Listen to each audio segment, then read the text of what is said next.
श्री शिवाय नमस्तुभ्यम दोस्तों। जैसे कि आपको मालूम है कि कल पंचमी तिथि है और वैसे आपको पता है कि भगवान शिव को पंचमी तिथि बहुत ही पसंद है और वो भी वैशाख मास की। कल वैशाख मास की पंचमी तिथि है और उससे भी ज़रूरी चीज़ मैं आपको बताना चाहता हूँ कि कल वैशाख मास की पंचमी तिथि तो है ही, साथ में सोमवार भी है। यानी कि ये बहुत ही अच्छा संयोग है। पंचमी तिथि भी है, वैशाख का महीना भी है और सोमवार भी है।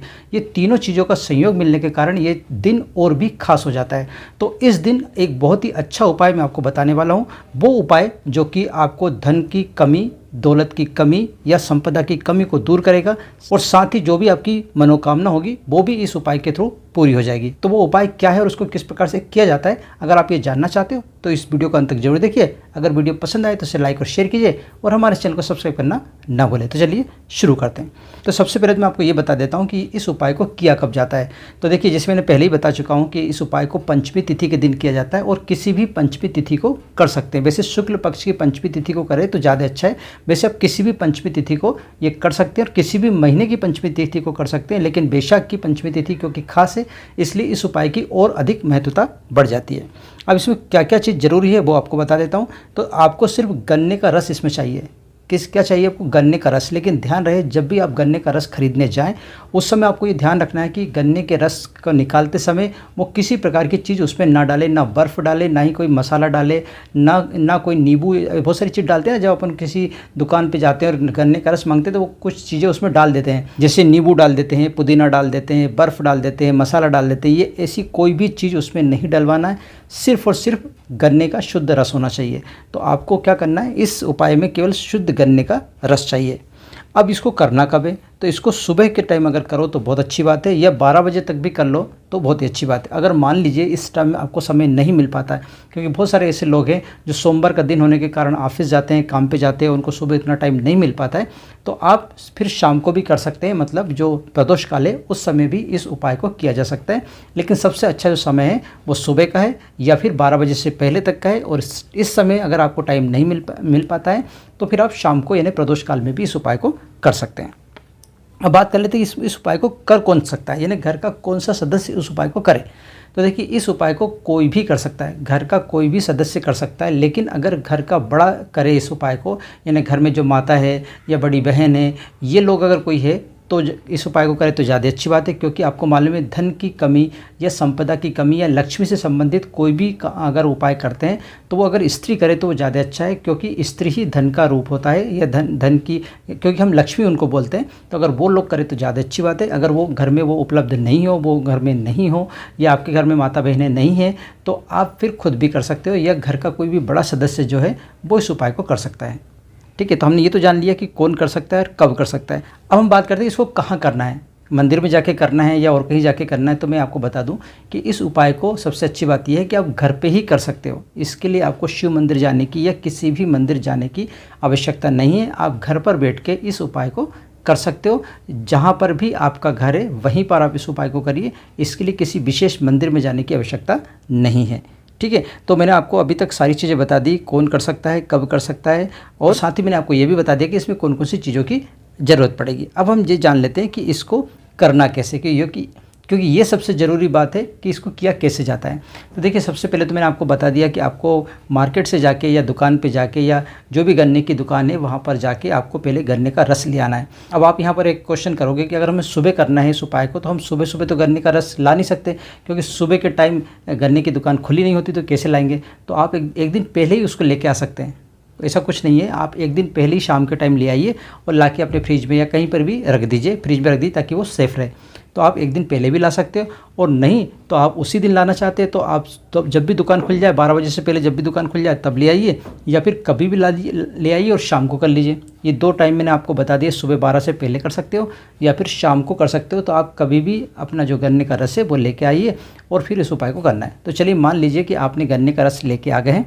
फिर आपको क्या करना है, इस गन्ने के रस को लेकर आपको अपनी जो तुलसी जी है, जो घर में आपने तुलसी जी लगा रखी है, छत पे लगा रखी है, घर में लगा रखी है, जहाँ पर भी आपने अपनी तुलसी जी लगा रखी है वहाँ पर आपको इस गन्ने के रस को लेकर जाना है।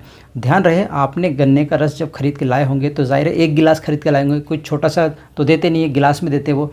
तो 1 गिलास गन्ने का रस लेके आए, लेकिन 1 गिलास गन्ने के रस की आपको आवश्यकता नहीं है। यहाँ तो ये बहुत कम गन्ने के रस की आवश्यकता है। एक छोटी सी कटोरी में आपको गन्ने का रस अलग से निकाल लेना। बाकी जो गन्ने का रस है आप चाहे उसको पी सकते हो, कुछ भी कर सकते हो, वो आपकी प्रॉब्लम है। लेकिन आप पूजा के लिए एक छोटी कटोरी में वो गन्ने का रस निकाल लीजिए, ठीक है।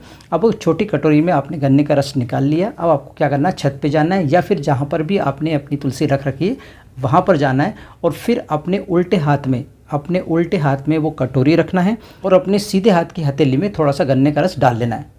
जो आपने कटोरी ले गए हैं उस कटोरी में से थोड़ा सा गन्ने का रस अपने सीधे हाथ की हथेली में डाल लेना है, और अपना नाम और अपने गोत्र का नाम, ये ध्यान रखिए, इसमें ज़रूरी है कि आपको अपना गोत्र पता होना चाहिए। नहीं हो तो आप अपने जो बड़े बूढ़े हैं घर में उनसे अपने गोत्र का पूछ लीजिए कि हमारा गोत्र क्या है।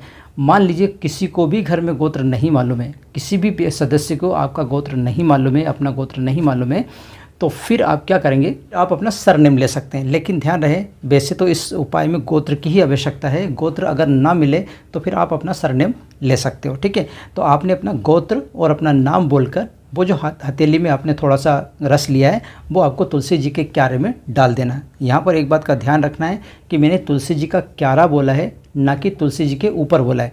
बहुत लोग क्या करते हैं कि तुलसी जी के जो पेड़ है, उसकी टहनी है या उसके पत्ते हैं, उसके ऊपर उस रस को डाल देते हैं।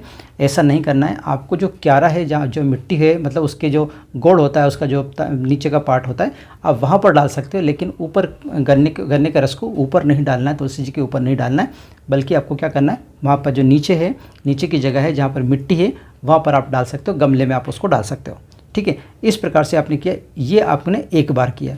फिर आपने दूसरी बार फिर से उसी हथेली में थोड़ा सा गन्ने का रस लिया, फिर अपना नाम और गोत्र बोला और वहाँ पर फिर से डाल दिया, फिर से समर्पित कर दिया। फिर तीसरी बार लिया, फिर अपना नाम गोत्र बोला, फिर से आपने समर्पित कर दिया। इस प्रकार से आपको टोटल 7 बार ये क्रिया को दोहराना है। उसी जगह पे खड़े होकर, जहाँ पर आपकी तुलसी जी रखी है, वहीं पर आपको खड़े होकर ये जो प्रक्रिया है आपको 7 बार दोहराना है। 7 बार आपको अपना नाम भी लेना है, 7 ही बार अपने गोत्र का नाम भी लेना है, और 7 ही बार आपको वो तुलसी जी में वो गन्ने का रस डालना है। यानी कटोरी में आपके पास इतना गन्ने का रस होना चाहिए कि 7 बार वो आप डाल सकें। इतना गन्ने का रस लेके आप ऊपर जाइए, ठीक है। जब आप पूरे 7 बार गन्ने का रस आप डाल दोगे, इसके बाद आपको क्या करना है कि वहीं पर बैठकर थोड़ी देर श्री शिवाय नमस्तुभ्यम का जाप करके और अपनी जो मनोकामना है, अपनी जो प्रॉब्लम है, उसको भगवान शिव से वहाँ पर कहना है।